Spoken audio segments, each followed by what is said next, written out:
Fala galera, tudo bem com vocês? Aqui quem vos fala é o professor Gabriel Carelli. Estarei lendo com vocês mais um enunciado da prova da SpaceX que aconteceu no ano de 2021 para acesso em 2022. Vamos nessa?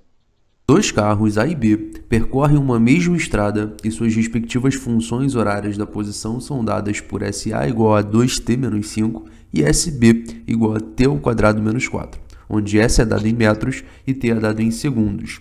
No instante em que os carros se encontram, o movimento do carro B é classificado como... Bom, pessoal, o que eu acho interessante para nós resolvermos esse problema é fazermos um estudo bem rápido aqui sobre as funções horárias da posição que foram dadas, né, tanto para o corpo A quanto para o corpo B. Eu deixei elas destacadas aí na nossa lousa digital e eu trouxe aqui em roxinho, né, uma ideia de MRU para o corpo A e uma outra ideia de MRUV para o corpo B, tá? A minha estratégia é que quando você pega uma prova, né, você tem que perceber que isso é um movimento uniforme e essa outra estrutura, quando tem um tempo elevado ao quadrado, né, seria um movimento uniformemente variado, perfeito? Já fica aí a dica e o bizu. Então, o que acontece? A nossa função horária da posição para um corpo em MRU, ela é dada por S0, né, que é a posição inicial, mais o produto da velocidade do corpo vezes o tempo. Lembrando que essa velocidade, por ser movimento retilíneo uniforme, ela deve permanecer constante, tá bom? Então perceba, o S0 é o termo independente e quem multiplica o tempo é sempre a velocidade. Então bate o olho na sua função horária da posição, quem é o termo independente? Pô, professor, o termo independente é um termo negativo e vale menos 5. Isso quer dizer que o corpo A parte da posição inicial de menos 5 metros. Pegou a dica? E qual é a velocidade do corpo A que se mostra constante ao longo dessa trajetória?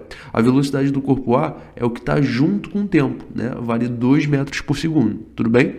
Agora a gente vai fazer a mesma coisa, só que para o corpo B, tudo bem?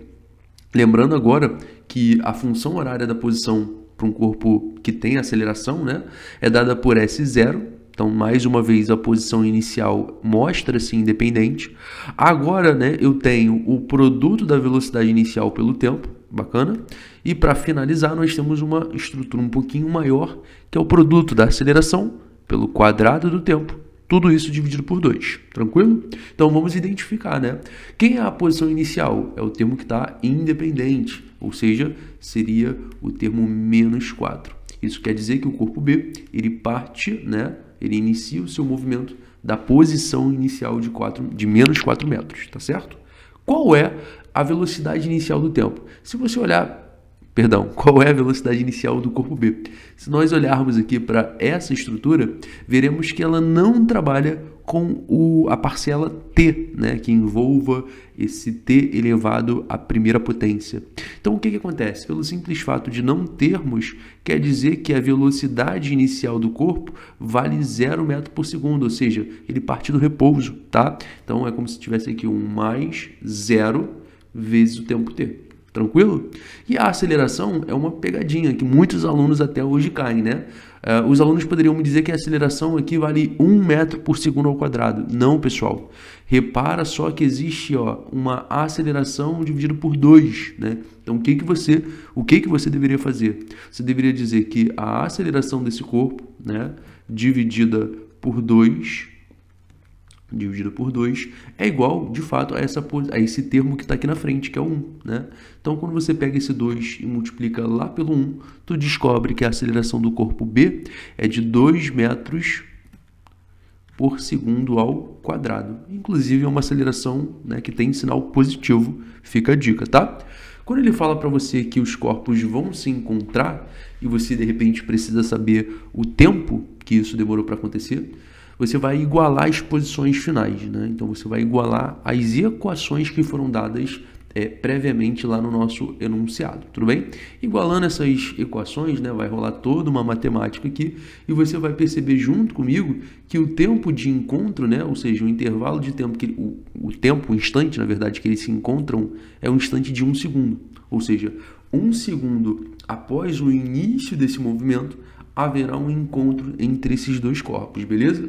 Aí eu vou partir aqui para a segunda parte da nossa resolução, é onde eu fiz uma mera construção gráfica, tá? Então, o corpo A, que era o corpo que estava em MRU, né, lembra, ele partia da posição de menos 5 metros com uma velocidade constante, sempre constante, né, de 2 metros por segundo, e isso indica que esse corpo ele está em um movimento progressivo. Olha só a reta crescente que nós estamos verificando aqui, né? Então é um movimento progressivo e por ter velocidade constante ele é uniforme, tá? Mas ele não me pergunta a respeito do corpo A, né? Ele quer saber algo em relação ao corpo B. Da mesma forma, quando eu construo, né, o gráfico de posição por tempo do corpo B, que está em MRUV, eu vou perceber que seria essa parábola, né? E aqui embaixo, inclusive, a velocidade do corpo B é de 0 metro por segundo, lembrando que ele partiu do repouso e partiu da posição de menos 4 metros, tá? E aí o que você percebe, gente? Você percebe que essa curva, né, ela é crescente, ela está crescendo, porque o sinal da aceleração era positivo, e isso vai fazer com que em todo instante dessa trajetória aqui, o corpo B ele apresente, né, ele seja progressivo e acelerado, tudo bem, gente? Então ele vai estar ganhando cada vez mais velocidade e se movendo, né, se movimentando aí para a direita, vamos considerar dessa forma. Então, conforme o tempo vai passando, ele vai sair do menos 4, vai para o menos 3, vai para o menos 2, menos 1, e ele vai ganhando, ele vai aumentando o valor da sua posição. Então, só para nós darmos o ponto final para essa questão, né? Então, no tempo de 1 segundo que foi o encontro entre os dois caras, né?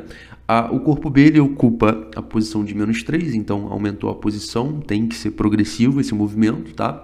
E você percebe pela função horária da velocidade, né? V igual a V0 mais AT, o seguinte, a velocidade inicial é 0, a aceleração é de 2 metros por segundo ao quadrado e o tempo, né, 1 segundo. Ou seja, 0 mais 2 vezes 1, você vai descobrir que a velocidade no instante, né, do encontro é de 2 metros por segundo. Aí pensa junto comigo, a velocidade era de 0, passou a ser de 2 metros por segundo. Isso quer dizer, isso significa que você vai estar dentro de um movimento progressivo e acelerado. Pessoal, eu espero muito que vocês tenham curtido esse nosso vídeo aqui. Fico por aqui. Estamos juntos e até o nosso próximo vídeo.